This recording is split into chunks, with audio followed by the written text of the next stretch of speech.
Over the last couple of years, Ohio State has become dominant at producing defensive linemen, and while everybody talks about the quarterbacks, running backs, and most recently receivers for the Buckeyes, they have done an incredible job on the defensive line, and despite losing two big-time players in JT Tuimoloau and Jack Sawyer, Ohio State has reloaded in 2025, and they have a player who's becoming a superstar in front of our eyes.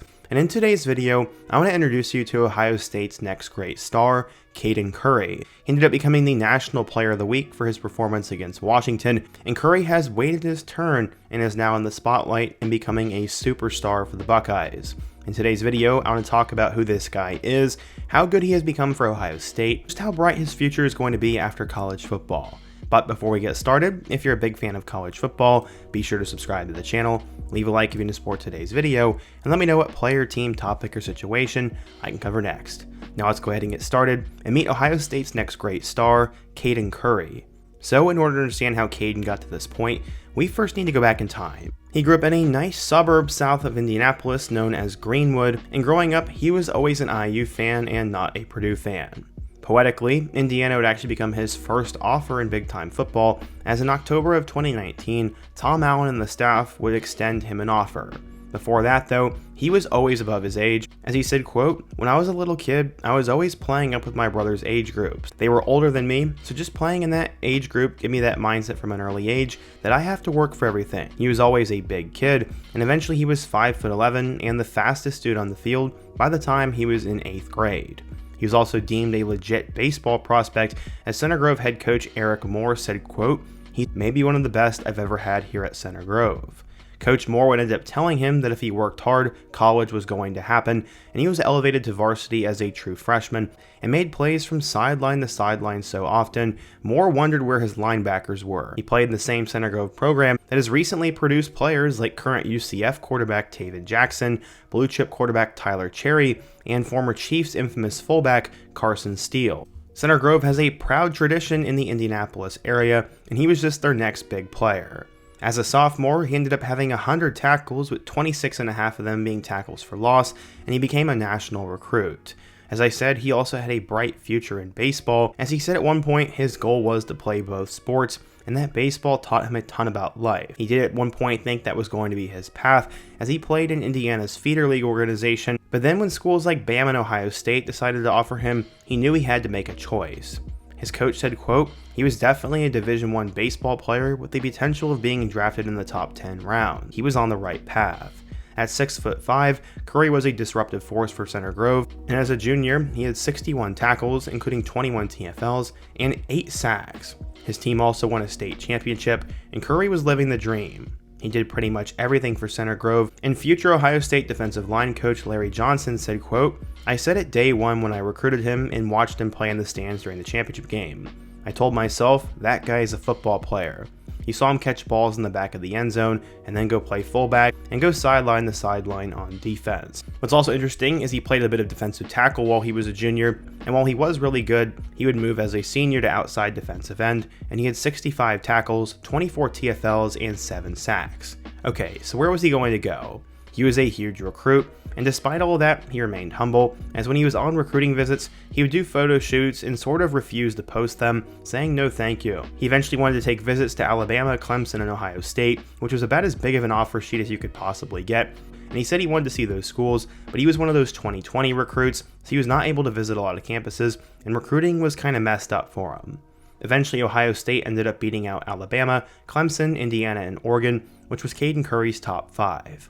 The Buckeyes offered Curry in May of 2020, and he got on campus for an official visit on September 10th before visiting unofficially on October 30th. Alabama got the last look at Curry, as he would visit in November, but despite Nick Saban being known as a closer, Ohio State was able to hold on to Caden. Ohio State had been recruiting him since early 2020, and Larry Johnson just sold the deal.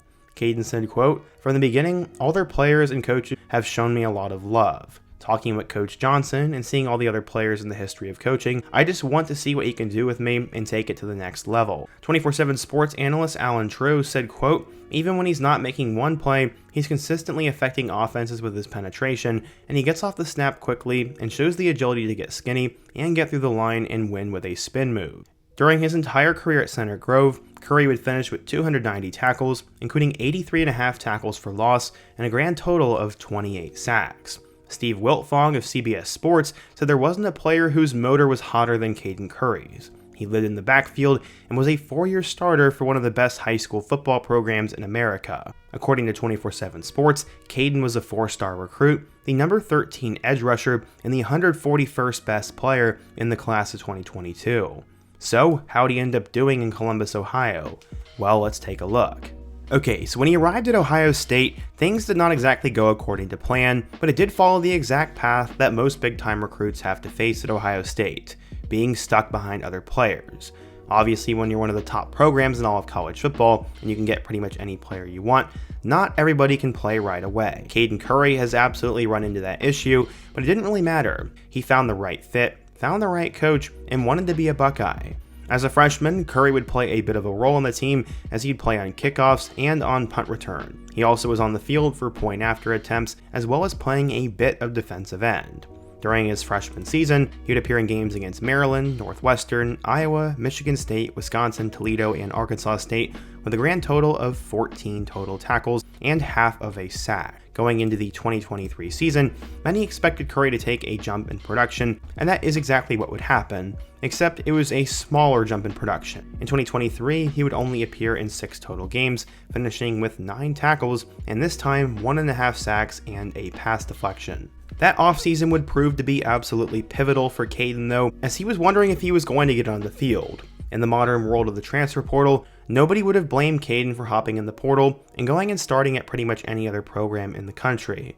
Except, that's not what would happen. Instead of him being the big-time player as a junior, he was now stuck behind both JT Tuimoloau and Jack Sawyer, who decided to return for their senior season. Ohio State defensive line coach Larry Johnson said, quote, "Those guys could have gone in the portal if they wanted because Sawyer and Tuimoloau came back, but they all wanted to be a part of something special." The reality for Caden Curry, though, was that he was happy to be at Ohio State. He said he was going against the best players every day, and he was getting better. He couldn't complain because of that, because they had the best staff for defensive linemen in the country, and as long as he was getting better and loving what he was doing, he had no reason to leave. Honestly, that's not a terrible reason, and is a breath of fresh air in the modern college football world, where players sometimes opt out after just a couple of games, or transfer 7 or 8 times it seems like. He spent that time working on his craft and preparing for his moment, and last year as a backup to both Sawyer and Tuimoloau, he'd end up playing in almost every single game, as he even had 4 tackles against number 5 Indiana, the first school that ever offered him, 3 against Purdue, and then a sack against Marshall. He'd also play a bit in their college football playoff run, as he'd appear in the Tennessee game, the Oregon game, the Texas game, and the Notre Dame game, finishing with a grand total of 22 tackles and 2.5 sacks. He also forced 2 fumbles, and Curry was now expected to break out in 2025. Except, Ohio State fans are really the only ones that knew about him. As someone who's from Indianapolis, I have been following Caden Curry for years and have been waiting for his moment, but nationally, nobody was really talking about this guy. Except, I knew this was going to happen, and in 2025, Caden Curry has become the guy. He told reporters that he wanted to show they are the best defensive line in the nation, and despite losing all 4 starters, Curry has stepped up and become the dude for them on the defensive line. Through the first 5 games of the season, Curry has a grand total of 29 tackles and 5 sacks. He also has a pass deflection in there, but his best game would come against Washington, as on the road against the Huskies, who were trying to pull off an upset, Curry would end up having the game of his life as he had a team-high 11 tackles, a school record 5 tackles for loss, and 3 sacks in Ohio State's win. Honestly, this was absolutely incredible for Caden Curry, and because of that, he was named the AP Player of the Week, the Walter Camp National Defensive Player of the Week, the Chuck Bednarik Player of the Week, and the Big Ten Defensive Player of the Week. After the Washington game, Curry's 8 TFLs and 5 sacks tied him for first in both categories in the Big Ten, and he was also tied on the team with 25 tackles. I wrote this script on Friday before the Minnesota game, so I'm not exactly sure where it ranks now, but either way, it is still near the top in both the conference and on the team, and nationally. So what does this mean for his future? Well, I think he's going to finish the season strong for Ohio State, and I also think he'll end up being a second-round draft pick. I don't think he's good enough to go in the first round, but I think Caden Curry is going to hear his name called on night 2 of next year's draft. I think he's going to be good in the NFL, and I think he's the next Ohio State defensive lineman being sent off to the league. Personally, I'm a little bit biased because I love Indiana recruits, but Curry has proven he has the potential to be a superstar. He has waited his turn, and it's awesome to see him doing well. But what do you guys think? If you're an Ohio State fan, what do you think of Caden Curry? Who's another player on the team who has absolutely blown up? And also, what player from another team should I cover next? Be sure to let me know down below. Leave a like if you want to support today's video, subscribe if you're new, and check out one of the videos on the end screen. Hope to see you guys again soon, but until next time, peace.